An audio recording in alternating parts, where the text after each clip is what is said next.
Alright, I'm going to be installing an hour meter on this EU2200 just for sake of maintenance and things like that, knowing how many hours are on it. Simple hour meter, pretty universal as far as that goes. Just wraps around the spark plug wire and monitors how long the engine is running. Pretty simple tools to get it done. There's definitely better tools for this, but just kind of showing how easy it can be done for anybody that doesn't need a bunch of tools. It'd be nice to have a drill to drill through the plastic and specific screwdriver and wire cutters and things like that, but this is a simple way to do it here. What I'm going to be doing is taking this cover off right here. There's 4 screws. There's one here, one down below right here, again on this side, and same thing on the back side right here. I'll take this cover off right here. That'll be where my hour meter is going to be going, right here. Spark plug access is really easy, just right here. Really easy with 2 hands anyways. Right here. What we'll be doing is wrapping the wire around this spot right here. And that's going to monitor the hours on the engine. So I'll just leave that off for now. So if I open this up, Evan, you want to open that up for me?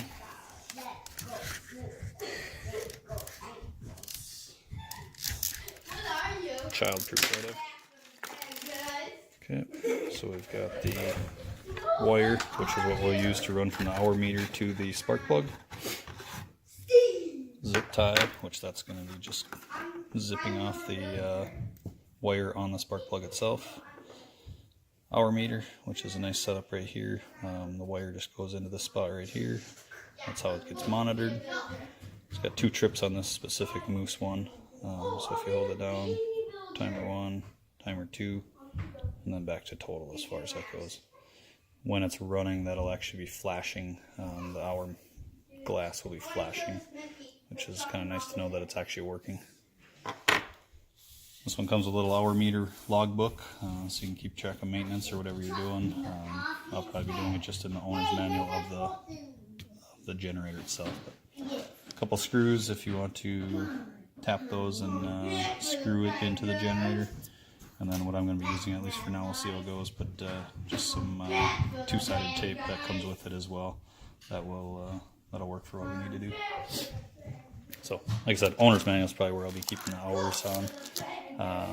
Also have a cover for the generator, so I'm going to make sure that when I put it here, and I've already tested this, but make sure that when it goes right here, I can still get the cover over just fine, so that I can still protect it and have the hour meter.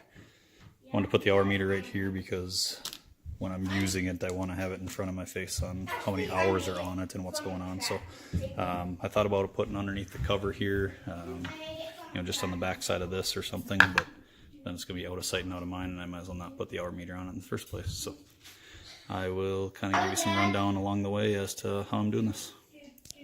Ev, you want to hold on to this right like this? Okay. Down like that. There we go. So these screws come out pretty easy.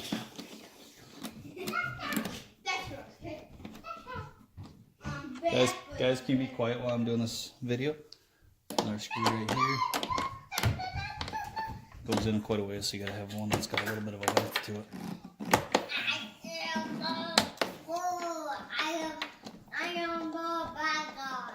What are you doing? Put an hour meter on a generator. They're actually gearing these generators, but What are you doing to it? putting an hour meter on. If you look at that one over there, it shows you exactly what you're doing.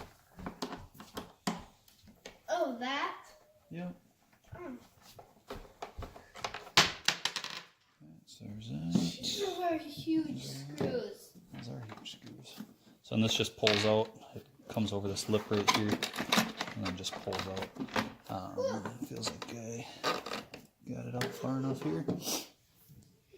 Alright, so what I'm going to be doing is I'm going to grab this wire right here. Daddy, I'm done. Just opening it up. Okay, bud, you can get washed up. Maybe Joel can wash you up. Got a little knot in there I want to pull up. found it easiest to run through, if you want to put up here, run through this spot right here. Try to get the wire as straight as possible first. And then you're just going to run it right along the top side of the tank. And eventually, bring it up a little bit, there you go.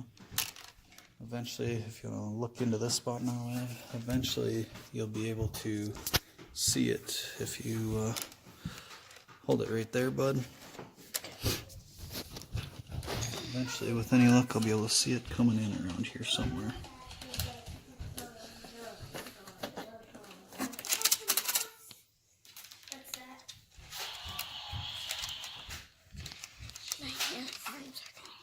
Your arms are getting tired.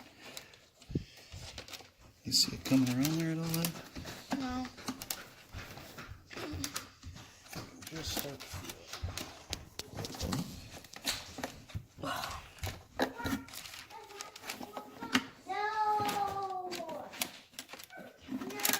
So there's that. So obviously both sides, this side over here and this side here.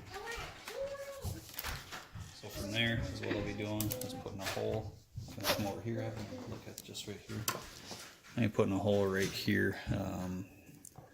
That's gonna be where this wire comes through, right through here.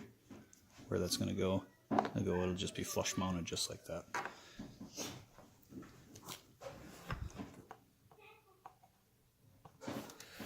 So, like I said, a drill would be the correct way to do this, and I've got that down in the shed. I just don't really want to go down and grab it, and also wanted to show that this is just something you can do. This is just a real small Phillips screwdriver. So from there, take this and you just poke it through from the back side. Just got your wire there.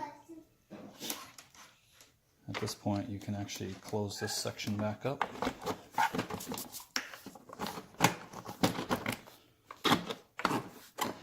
Just gonna push it together, lifting up on the top up here to get that over there. So these ones here will go down below. I actually don't know if these are the same or not. They're actually the same screw, top and bottom.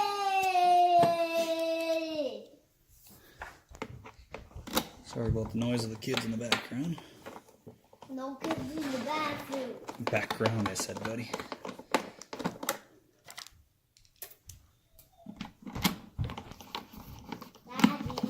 Yes, pal. You have to kind of jiggle that to get on. There's a little shoulder to these screws that kind of sets the plastic in the right spot.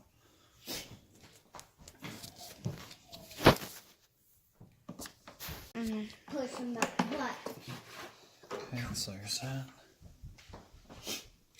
And then one more screw on here. I'm caught.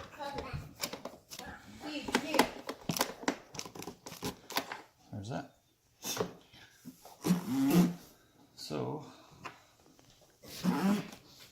putting this in, just run it all the way through like that.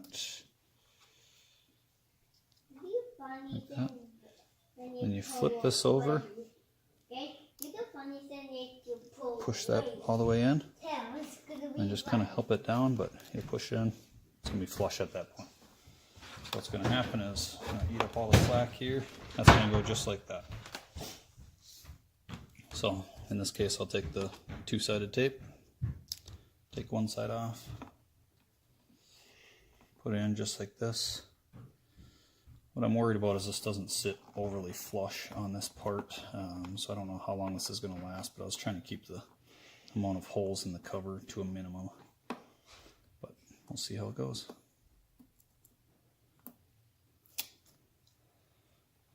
Just trying to get that straight. I'm just lining up the bottom here is what I'm doing to try and get it to be somewhat flush with the ground, or level with the ground. That goes on just like that, and that's set.